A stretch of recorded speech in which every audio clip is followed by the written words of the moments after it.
अस्सलाम वालेकुम नाज़रीन, मैं हूं फ़ारूक अब्बास न्यूट्रल भाई जावेद चौधरी में। नाज़रीन, हम पहले से कहते आ रहे हैं कि पीटीआई को और बहुत सी ऐसी पार्टियों को जो हर वक्त नाराज़ रहती हैं उन्हें मौलाना फजलुर रहमान से ट्यूशन लेनी चाहिए। इस दफ़ा ट्यूशन वाकई लेने पे तैयार हो गए हैं और वो ट्यूशन लेने पे तैयार हुए हैं। खान साहब मुलाकात करेंगे जी इमरान खान साहब मौलाना फजलुर रहमान से। मुलाकात क्यों होगी, किस वजह से होगी और मौलाना साहब इमरान साहब से क्या करवाना चाह रहे हैं, ये पूरी डिटेल से स्टोरी आपको बताते हैं। अब ऑल पार्टीज कॉन्फ्रेंस हो रही है फ़र्क, और ऑल पार्टीज कॉन्फ्रेंस का जो सबसे पहला डोल है वो पाकिस्तान पीपल्स पार्टी ने डाला है, क्योंकि पाकिस्तान के अंदर इस वक्त दहशतगर्दी की लहर है और बाकायदा एक जंग जारी है, लेकिन एक नेशनल कंसेंसस नहीं है।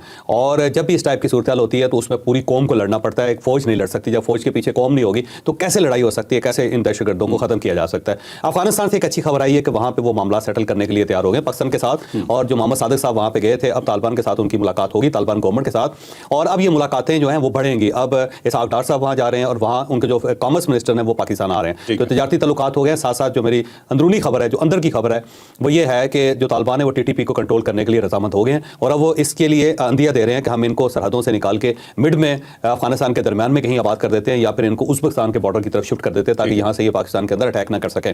और साथ साथ उन्होंने पाकिस्तान को ये भी इजाज़त दे दी है कि जहाँ जहाँ फेंस लगी हुई है वहाँ पे आप अपनी चौकियाँ भी बना सकते हैं ताकि कोई शख्स फेंस को काट के पाकिस्तान के अंदर जा ना सके। तो ये एक अंदरूनी खबर है जो मैं आपके साथ शेयर कर रहा हूँ, बहुत अच्छी खबर है। तो वहाँ पे कंट्रोल हो गया। इस साइड पे जो बलूचिस्तान है वहाँ पे भी ठीक ठाक किस्म के सर्जिकल ऑपरेशन जारी हैं, और गवर्नमेंट का ख्याल ये है, स्टेट का ख्याल ये है कि 2-1 महीनों के अंदर बलूचिस्तान के अंदर भी मामला को कंट्रोल कर लिया जाएगा। लेकिन इसके साथ साथ एक नेशनल कंसेंसस भी ज़रूरी है, क्योंकि इमरान खान साहब रजामंद नहीं है, वो साइड पे बैठे हुए हैं। तो पाकिस्तान पीपल्स पार्टी इनिशिएटिव ले रही है। बिलावल भुट्टो साहब ने कल लाहौर के अंदर खिताब करते हुए ये बात की। तो तकसीम ये है कि मौलाना फजलुर रहमान साहब इमरान खान साहब के साथ जेल के अंदर मुलाकात करेंगे और उनसे ये मैंडेट लेंगे कि मैं आपकी बिहाफ पे मैं गवर्नमेंट के साथ बात कर सकता हूँ, और अब अगर APC हुई तो आप उसके अंदर शरीक होंगे या आपकी पार्टी शरीक होगी।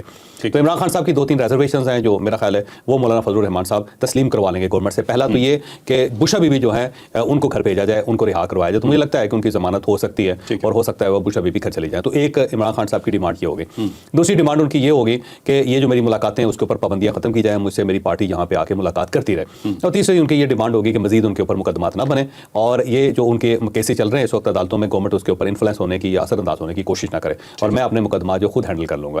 तो ये 2-3 शर्तें मेरा ख्याल है इसके अंदर कोई इशू नहीं है। अगर गवर्नमेंट मानी जा सकती, बस ये है कि गवर्नमेंट सिर्फ एक छोटी चाहती है कि इमरान खान साहब बाहर निकल के शोर शराबा नहीं करेंगे। दूसरा ये है कि वो नए इलेक्शन जो है उसकी कंपेन नहीं करेंगे, इलेक्शन जो है टाइम पे होंगे। तो गवर्नमेंट की अपनी रिजर्वेशन है कि गवर्नमेंट चलती रही, सिस्टम चलता रहे, उसके बाद जब अगले इलेक्शन होंगे 5 साल बाद उस वक्त इमरान खान साहब जीतते हैं तो इक़्तिदार में आ जाएं। इससे पहले इलेक्शंस की बात ना करें और वो बहुत ज़्यादा सड़कों के ऊपर अफरा तफरी ना करें।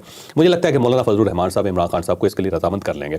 तो मौलाना फजलुर रहमान साहब की इमरान खान साहब से मुलाकात होगी, और दूसरी साइड पर जो पाकिस्तान पीपल्स पार्टी है वो अख्तर मैंगल साहब और महमूद असगज़ई साहब को राज़ी करेगी, और जो ही रजामंद हो जाते हैं तो उसके साथ ही गवर्नमेंट APC बुलवा लेगी, और उसके अंदर फिर एक घन गरज के साथ ये नेशनल सिक्योरिटी के ऊपर एक एलामिया जारी होगा जिसके पीछे सारी पोलिटिकल पार्टीज होंगे।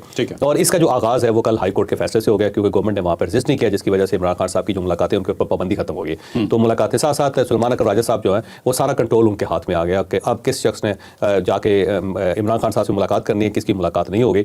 तो सलमान अकरम राजा साहब तगड़े हो गए। अब सलमान अकरम राजा साहब ये ज़हन में रखिएगा कि सिर्फ इमरान खान साहब के वकील नहीं है, सिर्फ इमरान खान साहब की पार्टी के सेक्रेटरी जनरल नहीं है, वो मियां नवाज शरीफ साहब के भी वकील रहे हैं। तो उनका क्योंकि सारी पार्टियों के साथ लिंक है, तो सलमान अकरम राजा साहब दूसरा ये डिसेंट आदमी भी है, वो इस लेवल पर नहीं जाते जिस लेवल पर बहुत सारे पार्टी के वर्कर्स हैं वो चले जाते हैं, और ऐसा लगता है कि या तो आग लगा देंगे या फिर वो खोपड़ियों के मीनार बना देंगे। तो ये डिसेंट लोग हैं, तो मुझे लगता है कि डिसेंट लोग जो है उनके कब्जे में पार्टी जाएगी, और ये सब लोग एक दूसरे को रजामंद करेंगे। सलमान अकरम राजा साहब मीडिया टॉक करेंगे बाहर आके, सलमान अकरम राजा साहब मीडिया टॉक भी किया करेंगे, और उनके बिहाफ पे कुछ और लोग भी मीडिया टॉक करेंगे, लेकिन जेल के सामने नहीं करेंगे, जेल से दूर होकर या प्रेस क्लब के अंदर करेंगे, या कौमी असम्बली के अंदर उसके फ्लोर पे करेंगे, या फिर शोज़ के अंदर किया करेंगे, या अपना सोशल मीडिया इस्तेमाल करेंगे। ये जो जेल के सामने खड़े होकर हर आदमी अंदर से निकल के एक नया नैरेटिव दे जाता था और दूसरे के साथ वो मैच नहीं करता था, इससे मेरा ख्याल पार्टी निकल गई। जो लोग बाहर निकल के हीरो बन जाते थे किसी भी छोटी चीज़ पे, खान साहब ने ये कहा मैं ये बता रहा हूँ, वो नहीं होगा। जो लोग कहते थे कि इमरान खान मर जाएगा लेकिन बाहर नहीं आएगा, इमरान खान मर जाएगा लेकिन कंप्रोमाइज़ नहीं करेगा, इमरान खान 1000 साल के लिए जेल में बैठने के लिए रजामंद है, इमरान खान साहब को जेल पसंद आ गई है, वगैरह वगैरह। ये जो सारे लोग हैं ये चाहते हैं कि इमरान खान साहब अंदर रहें, क्योंकि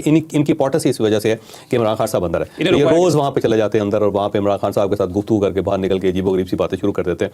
अच्छा, यहाँ पे ये ज़हन में रखिएगा जब मौलाना फजलुर रहमान साहब की इमरान खान साहब के साथ मुलाकात होगी तो ये इमरान खान साहब का सोशल मीडिया भी बंद होगा। वहाँ से जो या खान पार्ट 2 आ रहा है या अपना इदारा ठीक करो, इस टाइप के जो बयानियाँ हैं वो میرا خیال ہے فوری طور پر رکیں گے اور ان کے جو باہر بیٹھے ہوئے یوٹیوبرز ہیں ان کے منہ بھی بند ہو جائیں گے. تو عمران خان سے یہ بڑا بریک تھرو ہے. ویسے عمران خان اور مولانا فضل الرحمان صاحب کی ملاقات ہو جانا اور اے پی سی کے لیے راضی ہو جانا یہ ہونے والا ہے, یہ قریب ہونے والا. دیکھیے گا صاحب یہ پتہ کس نے کاٹا ہے باقی لیڈروں کو کہ صرف سلمان صاحب بات کریں گے یا کچھ خاص کریں گے, باقی ہر بندہ نہیں کر سکتا, یہ کروانے والا یہ سلمان اکرم راجی صاحب نے کاٹا ہے. اس کی وجہ یہ ہے کہ سلمان اکرم راجی صاحب پرانے وکیل ہیں, بڑے زبردست وکیل ہیں, لاہور ہائی کورٹ کے اندر بھی پیش ہوتے رہے ہیں. اور جو ڈوگر صاحب ہیں بڑے سینسیبل ہیں, جو قائم مقام چیف جسٹس بڑا سینسیبل آدمی, آپ دیکھ لیں انہوں نے عمران خان صاحب کے پیش نہیں کسے, جہاں جہاں ان کا حق بنتا ہے وہ حق انہوں نے دیا ہے. تو انہوں نے ثابت کیا ہے کہ میں امپارشل ہوں, میں عمران خان صاحب کے خلاف نہیں ہوں, مگر میں ان کو بہت زیادہ فیور بھی نہیں کر رہا, تو جہاں جہاں ان کو حق بنتا ہے وہاں پہ ان کو فیور دے رہا ہوں. تو سلمان اکرم راجہ صاحب نے میرا خیال ہے عدالت کو رضامند کیا ہے, اور یہ ایک بیسکلی گیو اینڈ ٹیک اور ایک عدالت کے اندر ایک ثالثی ہے کہ جج صاحب کو انہوں نے رضامند کر لیا کہ جناب آپ ہمارے وہ پلنٹی ڈال دیں, آپ ہمیں پابند کر دیں, ہم آپ کے ساتھ مل کے چلنے کے لیے تیار ہیں, لیکن یہ ملاقاتیں جو ہیں وہ کھولیں. جو جیل مینول ہے ان کے مطابق عمران خان صاحب کے ساتھ ملاقاتیں ہونی چاہیے. تو وہ بڑا بریک تھرو ہے سلمان اکرم راجہ صاحب کا, اور فیصلے کے اندر انہوں نے لکھ دیا ہے کہ صرف انہی کی ملاقات ہوگی عمران خان صاحب کے ساتھ جن کی فہرست سلمان اکرم راجہ صاحب دیں گے. تو سلمان اکرم راجہ صاحب اس وقت جیت گئے ہیں, اور باقی جو لوگ ہیں جو روز ہی جیل پہنچ جاتے تھے اندر عمران خان صاحب کے کان میں سرگوشی کر کے باہر نکل کے پتہ نہیں کیا فرما دیتے تھے, یہ سب بند ہو گیا. ٹھیک ہے چلیں چلتے ہیں ناظرین. ایک اور خبر ہے مولانا فضل الرحمان صاحب کے حوالے سے کہ ان کے حوالے سے ایک الرٹ جاری ہوا, یہ الرٹ کیا ہے, ڈیٹیل اسٹوری بتاتے ہیں. اب مولانا فضل الرحمان صاحب ایک تو نیشنل سیکورٹی کمیٹی کا جو اجلاس تھا اس کے اندر شریک ہوئے تھے, اور پھر وہاں کھڑے ہو کے جو انہوں نے تقریر کی تھی کہ جناب اب 2 لوگ ہیں, اب میں نے فیصلہ یہ کرنا ہے کہ میں کس کے ساتھ کھڑا ہوں. ایک میرا استاد ہے جسے شہید کیا جا رہا ہے, اور دوسرا وہ آدمی ہے جو شہید کر رہا ہے ان کو. تو میں کیسے ہو سکتا ہے کہ میں اپنے استاد کے ساتھ بھی کھڑا ہوں اور جو مار رہا ہے اس کے ساتھ بھی کھڑا ہوں, تو میں اپنے استاد کے ساتھ کھڑا ہوں. ساتھ ساتھ انہوں نے کہا کہ یہ دہشت گردی ہے, اس کو ختم ہونا چاہیے, اور یہ لوگ زبردستی اپنا ایک موقف جو ہے وہ نافذ کرنا چاہتے ہیں پاکستان میں جو ان ایکسیپٹیبل ہے, تو انہوں نے اسٹیٹ کی حمایت کی. دوسرا کیونکہ مولانا فضل الرحمان صاحب کے اپنے لوگ بہت شہید ہو رہے ہیں, ان کے اوپر بہت حملے ہو رہے ہیں, اور یہ حملے صرف خیبر پختونخوا میں نہیں بلکہ بلوچستان کے اندر بھی ہو رہے ہیں.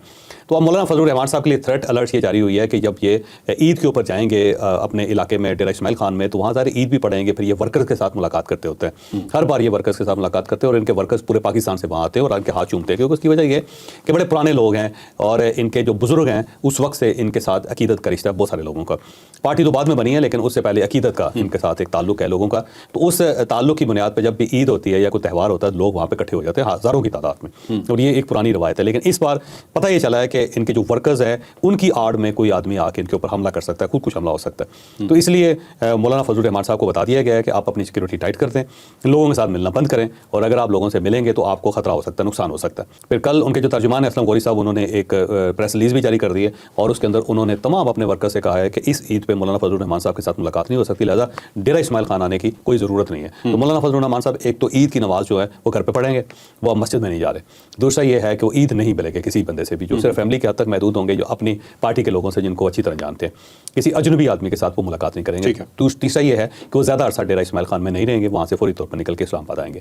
تو مولانا فضل الرحمان صاحب کے لیے تھریٹ الرٹ جاری ہوگی, اور اللہ تعالیٰ ان کو صحت بھی دے, سلامتی بھی دے, کیونکہ مولانا جو ہے بڑے لیڈر ہیں, صرف مذہبی لیڈر نہیں ہیں, بڑے سمجھدار پولیٹیکل لیڈر بھی ہیں. اور ایسے بندے جو ہیں ان کا پالیٹکس کے اندر رہنا بہت ضروری ہے, جو افہام و تفہیم پیدا کر سکتے ہیں, جو چیزوں کو کنٹرول کر سکتے ہیں. اب یہ ذہن میں رکھیں کہ یہاں پہ مولانا فضل الرحمان صاحب کا ایک پولیٹیکل کریکٹر یا ایک پولیٹیکل کردار سامنے آ رہا ہے, اور اس وقت اگر ان کے اوپر خدا نہ خواستہ حملہ ہو جاتا ہے تو پھر اس کا مطلب یہ ہوا کہ بہت ساری فورسز ایسی ہیں جو نہیں چاہتی کہ عمران خان اور گورنمنٹ ایک دوسرے کے ساتھ مل کے بیٹھ کے کوئی بڑا فیصلہ کر سکے. بالکل ٹھیک ہے. ناظرین چلتے ہیں نیکسٹ اسٹوری پہ. جب مصیبت آتی ہے تو اکیلی نہیں آتی, کہتے ہیں پوری فوج لے کے آتی ہے. ایسی سچویشن کچھ پاکستان کے اندر بھی نظر آ رہی ہے, ایک دہشت گردی کی لہر سٹارٹ ہو چکی ہے, اور اس کے ساتھ اب ایک اور بہت بڑا الرٹ جاری ہو گیا ہے. پاکستان ایک زرعی ملک ہے, اس ملک میں اگر پانی ختم ہوتا ہے یا کم ہوتا ہے تو سب سے زیادہ ہم اس کے اندر ہرٹ ہوتے ہیں, ہماری خوراک ختم ہو جائے گی. اور یہ تھرڈ الرٹ ہوا ہے بارشیں کم ہونے کی وجہ سے. کتنی بارشیں کم ہوئی ہیں, اس کے نتیجے میں کیا ہو سکتا ہے, اور پاکستان کو اب کیا کرنا پڑے گا, ڈیٹیل سے اسٹوری بتا. اب دیکھیں پاکستان دہشت گردی کا شکار ہے اس وقت, اور حالت یہ ہے کہ جن لوگوں کے لیے ہم نے یہ عذاب اپنے گلے میں ڈالا تھا وہی ہمیں چھوڑ کے چلے گئے. مثلا امریکنز جو تھے ان کی مدد کرتے کرتے ہم اس کرتاب میں اس دلدل میں دھنسے ہیں, یہاں پھنس گئے ہیں. اب امریکہ جو ہے نا اسی نے الرٹ جاری کی ہوئی ہے کہ ہمارے شہریوں کو پاکستان نہیں جانا چاہیے, پاکستان سیف نہیں ہے.